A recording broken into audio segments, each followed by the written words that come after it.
Olá, olá, aqui é André Bianco, escritor e roteirista, o seu escritor favorito de Osasco, chegando aqui com mais uma dica da semana, e a dica da semana, neste momento, não poderia ser diferente, está conectada ao quê?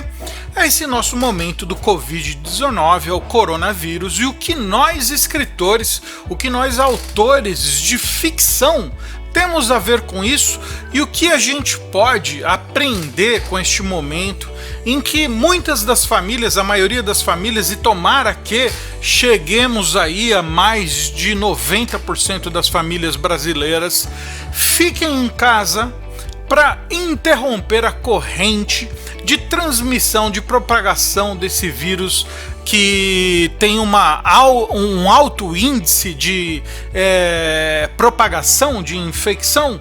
Então isso está presente na família, aliás, na vida, na família de todos nós. Então nós temos que proteger. Não é aquela coisa, eu sou um super-herói, eu sou um super incrível, eu tô fora do grupo de risco, eu posso andar pelas ruas, o que eu vou pegar é uma gripinha, uma bobeirinha, uma coisinha. Essa coisa de não ir trabalhar é coisa de vagabundo, é só desculpa. Não, isso é horrível pensar assim.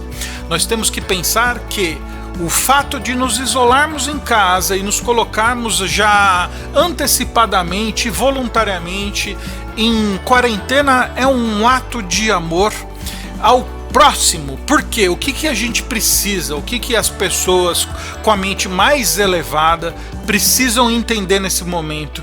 É óbvio que nós vamos ter consequências poderosíssimas sobre a economia. Mas as consequências maiores serão sobre as psicológicas dentro de cada um de nós, porque pode chegar esse momento, tomara que não, estamos torcendo, o Brasil está fazendo aí uma quarentena, uma precaução exemplar já antes das autoridades nos mandarem, comandarem e impuserem aí essa reclusão compulsória. Muitos de nós já estamos em casa e já estamos operando em home office, e isso nos leva ao quê? A uma diferença, a uma alteridade, a um mundo novo, a uma coisa diferente, que é das famílias estarem em casa e aconselhando filhos, e aconselhando pais, e aconselhando os nossos velhinhos que precisam ser os mais protegidos. Existe uma bobeira em pensar que sim, a Covid-19 se propaga imensamente, mas o índice de mortandade é baixo e fica relegado mais às pessoas com mais de 70 anos e grupos de risco. Isso é uma grande falácia, uma grande bobeira. A gente está vendo o que está acontecendo na Itália, o que está acontecendo na Espanha. E essa dica da semana de hoje não é uma coisa para pôr a gente numa down, não é para levar a gente para um estado de desespero e alarme. Não, é só para mostrar que nós somos seres humanos e suscetíveis a essas mudanças que a natureza impõe. Nós estamos em contato com um vírus de alta propagação, mas que causa mortandade sim. E o nosso dever é diminuir essa propagação para que o número da mortandade seja menor. E o Brasil, segundo aí fontes oficiais, está conseguindo fazer com que a curva seja diluída, suprimida, diminuída, e que vamos torcer para que continue assim. As semanas virão, as coisas ainda vão se transformar, mas o fato é, nós ficaremos em casa, e que isso tem a ver com você, escritor e escritora que segue a Vivendo de Inventar, que segue a Hardcover, que escuta as minhas dicas. Eu sugiro uma coisa muito diferente. Eu trato aqui da ficção sempre, e trazendo as ferramentas que o storytelling, criado há mais de 4.000 anos, não é nada que eu inventei agora, não é nada que os norte-americanos inventaram agora, não é nada que os franceses inventaram na queda da Bastilha. Não, é uma coisa que transcende a tudo isso e vem de quando o mundo nós estávamos no berço do desenvolvimento intelectual, quando os gregos perceberam que contar histórias era a forma mais interessante de fazer com que as pessoas aceitassem um modo de viver e que absorvessem um código de regras morais. Então O ato de contar histórias lá atrás era uma coisa moralizadora. O clássico era moralizador, já disse isso várias vezes, e que isso tem a ver com o coronavírus, que eu estou falando aqui hoje. É para você pegar a chave da ficção. Nós somos autores de ficção, gostamos de escrever literatura de fantasia, literatura de terror, ficção científica, dark fantasy e tantas outras vertentes aí do mistério, thriller, policial. Mas vamos pegar um pouquinho aqui da vida real. Qual é o conselho que eu dou para todos nós que estamos aí neste momento diferente da quarentena forçada, desse momento de ficar em casa? Vão à janela e observem. Olhem para o mundo de vocês. Vejam como o mundo está diferente. Guardem as sensações, façam diários. Escrevam pequenos textos, não é muita coisa grande. Você não tem tempo de escrever, não está com vontade de escrever neste momento sobre o mundo real e o que a gente está vivendo? Pega o seu celular, a maioria deles tem um aplicativo de gravador. Grave 5 minutinhos por dia. Se você é uma pessoa que não pôde se abster e ficar em quarentena porque é um trabalhador da saúde, é um trabalhador de farmácia, é um trabalhador de supermercados que precisa manter heroicamente a cadeia para que toda a sociedade ainda possa ter um mínimo de condição para continuar sendo abastecida, continuar seguindo em frente e alimentando a gente com positividade, com posturas solares e muita coragem.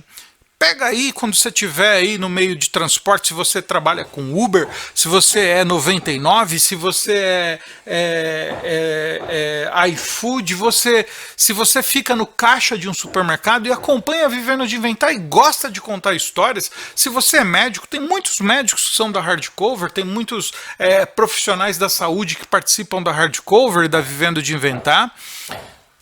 Usem esse dispositivo de gravar no momento de um café.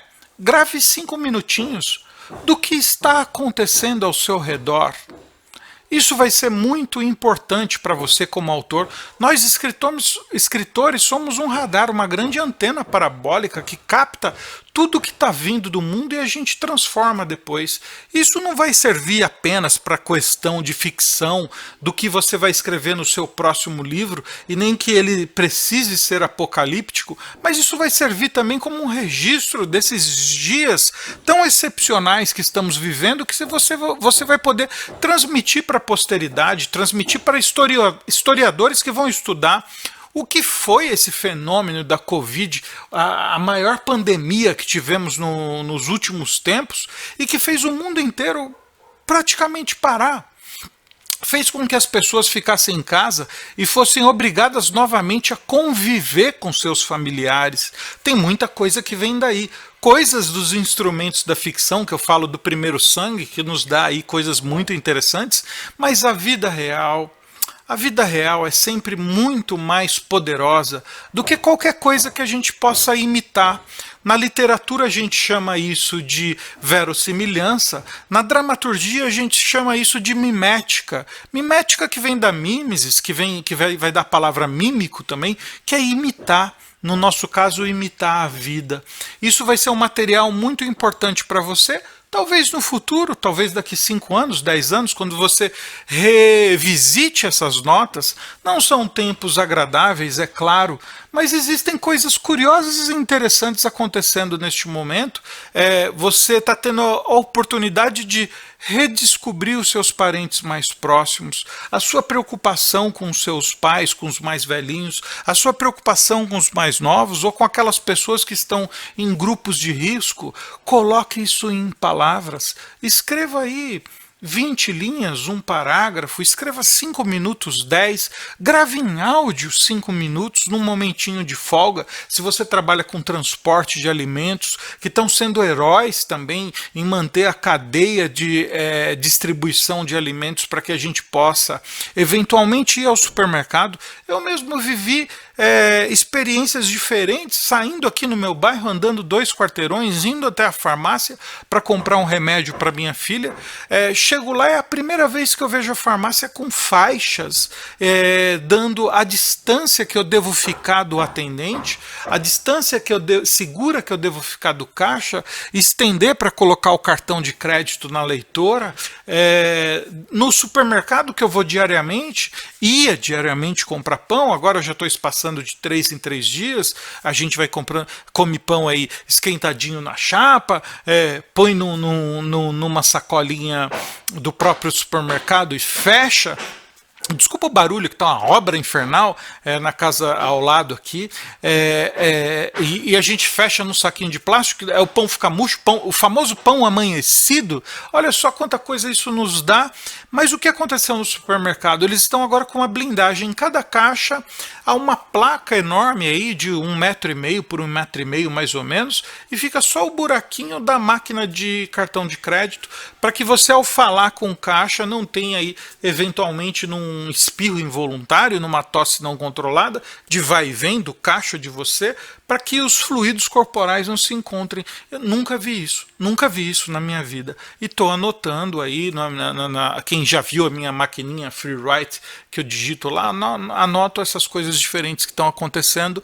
E isso vai ser muito importante para você, contador de histórias, porque a vida real muitas vezes supera a ficção, e quando a gente extrapola na ficção, eventualmente as pessoas dizem, isso aí eu não acredito, jamais aconteceria, e a vida real nos dá coisas que, se você escrevesse no seu livro imaginado, as pessoas, mentira, isso não ia acontecer nunca, que é de pessoas cantando parabéns na sacada de um prédio, para um aniversariante que está sozinho num domicílio, um velhinho que está sozinho. Quer dizer, o ser humano ainda tem essa coisa de ser humano. Muito interessante. E voltando àquela coisa de que nós somos... escritores são antenas parabólicas que sentem essas coisas, e nós tendemos a sofrer um pouco mais, a sentir um pouco mais, a nos emocionarmos um pouco mais. Não digo que somos pessoas especiais, tem muita gente sofrendo com esse quadro que está acontecendo, e eu digo, as consequências financeiras e econômicas, bem, são importantes. Tem gente perdendo emprego, tem gente perdendo seu sustento, mas após todo esse tsunami, essa onda tenebrosa que se passar, nós teremos a chance de nos recuperarmos.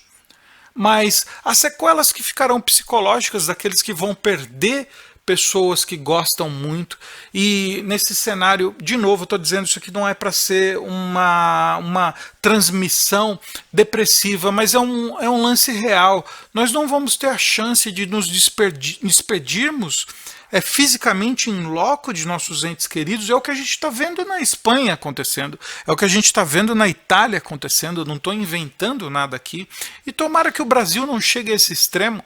O nosso país, que já tem um aparato médico bastante complicado, a saúde pública muito difícil, mas mesmo a saúde privada dos melhores hospitais não está exatamente garantindo a salvação de ninguém.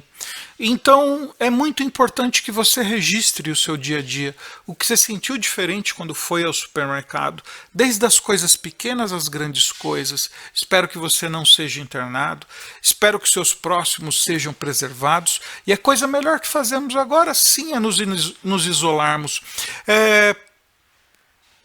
Me deparei com um infeliz comentário de uma pessoa muito querida, inclusive, que dizia que não ir ao trabalho agora é uma desculpa para vagabundos que querem ficar em casa.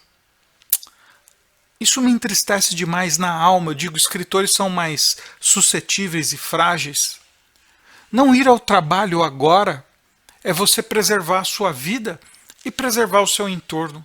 Quando a gente preserva a gente do contato com outros que eventualmente possam estar já contaminados com esse vírus, a gente protege a nossa casa também. E todo mundo devia ter esse pensamento e não se agredir.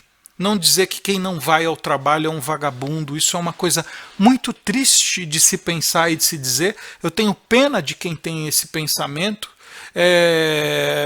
correndo risco de perder seguidores, correndo risco de perder aqui eventuais alunos que eu tenho.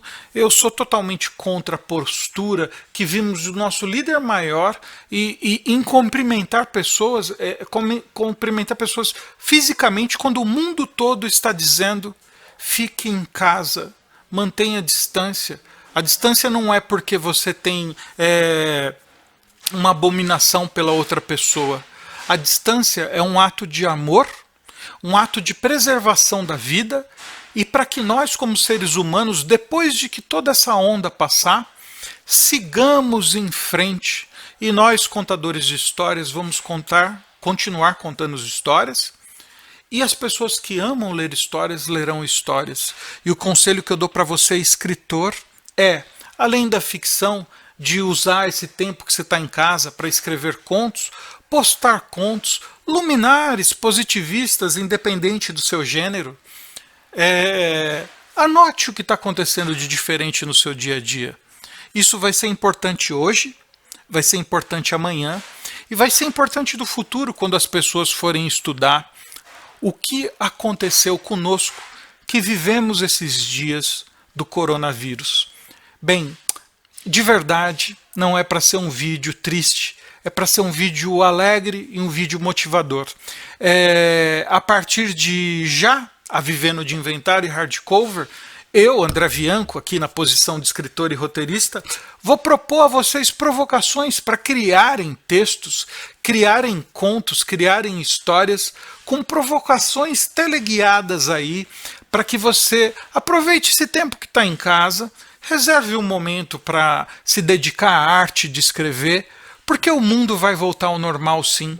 A economia vai se recuperar, sim, porque a economia não depende de mim, não depende de você. A economia sempre dependeu das grandes fortunas, e eles não querem perder as grandes fortunas, e é claro que o mercado econômico vai voltar a funcionar. Qual vai ser a configuração ainda não sabemos, mas a vida vai voltar a funcionar. E o mais importante no que eu disse é isso: a vida vai voltar a funcionar. Essa é a dica da semana de hoje. Fiquem em paz, mesmo que à distância. Recebam o meu abraço para quem é de abraço, o meu beijo para quem é de beijo, diretamente daqui de Osasco, no meu isolamento, na minha quarentena, com a minha família e os meus queridos aqui perto de mim. E segura, fiquemos fortes e poderosos, porque nós vamos passar por essa e vamos continuar. Grande beijo.